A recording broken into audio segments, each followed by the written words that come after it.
Sunday Night Hockey, 8 games in the KHL. Let's get right to them on today's daily KHL update. First off, Habarovsk will travel to Moorhouse Magnitka. First period in Reading Gagarin Cup champs opened up the scoring. Chris Lee beats Alexei Murygin for his fourth of the season. 1-0 Magnitka. Moving on to the second, and home team ties it up. Alexander Ryazantsev takes a shot from the blue line, and Grigory Shefigulin nets it on a rebound. That's his first of the year, and first as an Amur player as well. 1-1. And a few minutes later, Amur grabs the lead. Tommy takes a shot from the high slot, and he nets his third of the season. And that's going to be enough to win this one. Alexei Murygin stops 59 shots and hands out Magnitka the third consecutive loss. 2-1 Amur final. We're in Novokuznetsk now, where Metalurg hosts Akbars. Kuzny is hot right now. They've just beaten Magnitka. First period, Akbars on a power play. Oscar Merlov takes a shot from the blue line. Ilya Sorokin stops it, but Alexander Svidov still nets it on a rebound. Svidov was his sixth of the year, and it's 1-0 Akbars. Let's skip ahead all the way to the third now, and Akbars nets another one. Artem Lukayanov feeds Dmitry Obakhov on the far post, and he scores his sixth of the season. Nice assist by Lukayanov too. 2-0 Akbars. A little later, Sergei Dorofeyev takes a long shot, and he finds the back of the net. Dorofeyev was his second, and he cuts Akbars' lead in half. 2-1 now. Not gonna get any closer though. Justin Azavedas scores an empty netter later in regulation, and that wraps it up. Akbars win their third consecutive game on the road. 3-1, Akbars is your final on this one. This is Novosibirsk, and tonight Sibir hosts Avtomobilist. First period, and here comes the boom! Yegor Zhuravlov decks Yunus Enlund. Great hit by Zhuravlov, and Enlund definitely feels it. A little later, here's Enlund again with a scoring chance, but he's slashed in the slot, and the ref is giving him a penalty shot.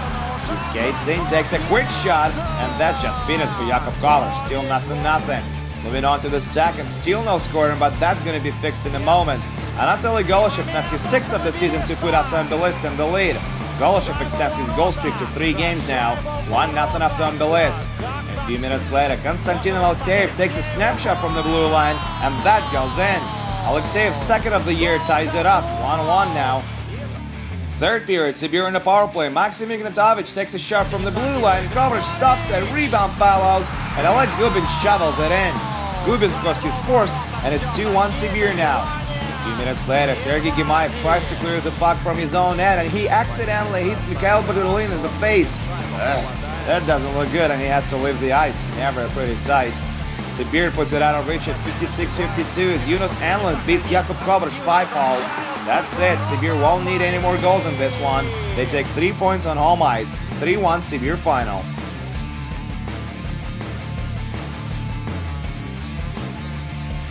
We're in Nizhny Novgorod, where Torpedo hosts Lokomotiv, and that was a rather low-scoring affair. Late in the second, Vadim Krasnoslobodtsev got Torpedo on the board as he scored his 8th of the year. Broken plays, that goal is his nightmare. 1-0 Torpedo. And halfway through the final frame, Sakari Salminin scored a security goal. Wojtek Wolski picked up his 10th assist of the season, and Salminin scored his 10th goal of the year. Ivan Kasutin stopped 21 shots on this one for his 4th shutout. 2-0 Torpedo final.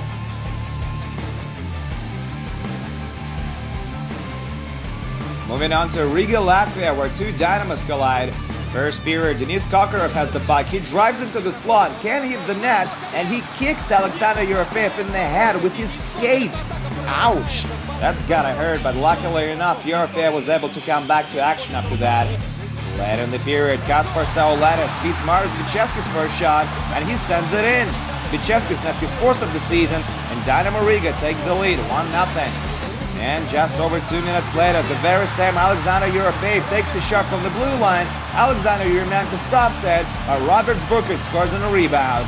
And just like that, Riga lead 2-0 after 20. Second period now with just 10 seconds in, and Riga improved their lead to 3-0. Oskar Cebulski sends a long pass to Linus Vidal. He finds some room down low and scores. He scores in his 2nd consecutive game, and Riga now has a very firm grip on the game.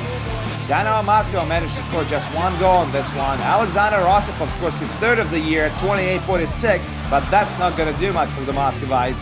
3-1 Dynamo Riga final.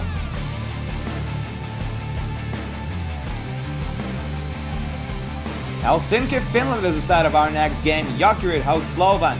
No scoring in the first, so we pick it up from the second, and check out this masterpiece of a passing play by Jokerit. Steve Moses and Linus Summer feed better Koko, and he finishes it off. That's his 7th of the season, and home team leads 1-0. Late in the period, Jokerit on a power play. Ryan Gunderson takes a shot from the blue line. It hits Tommy Mackey and ends up in the net. Mackey gets credited with his first of the season, and it's 2-0 Jokerit after 40 minutes of play. Third period now, and Slovan get on the board as well, and it comes on a power play too. Mikkel Sersen takes a low shot from a long range. Ladislav Nagy tips it, and it goes water bottle. Nagy scores his 14th of the year. That's as close as they're gonna get though. Jokerit still winning in regulation. 2-1, Jokerit is your final.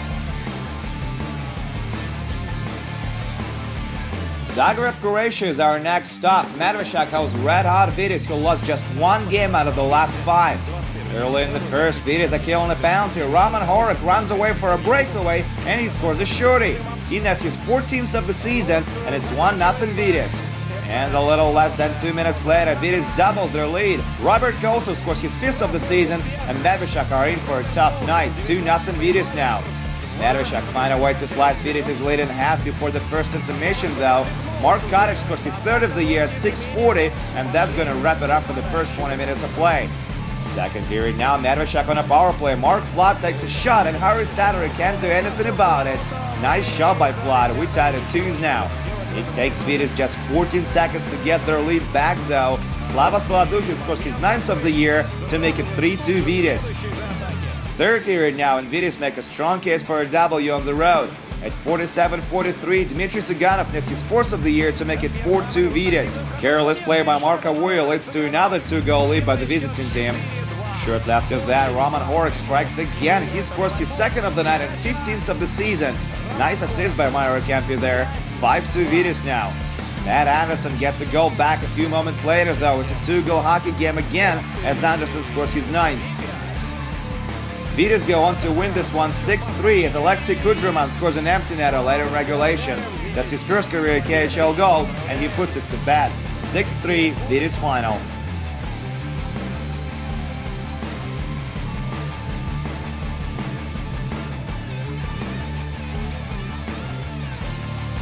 And just one more game to tell you about. Red Army enjoyed another blowout win on home ice as they beat Severstal 8-2. Igor Grigorenko scored 4 goals, and Alexander Radulov set his new career KHL high with 6 points. This guy's good. And that's it for your daily KHL update. Don't forget to check our YouTube channel tomorrow for 3-game Monday action review. My name is Andreas Sachenko. See you guys soon.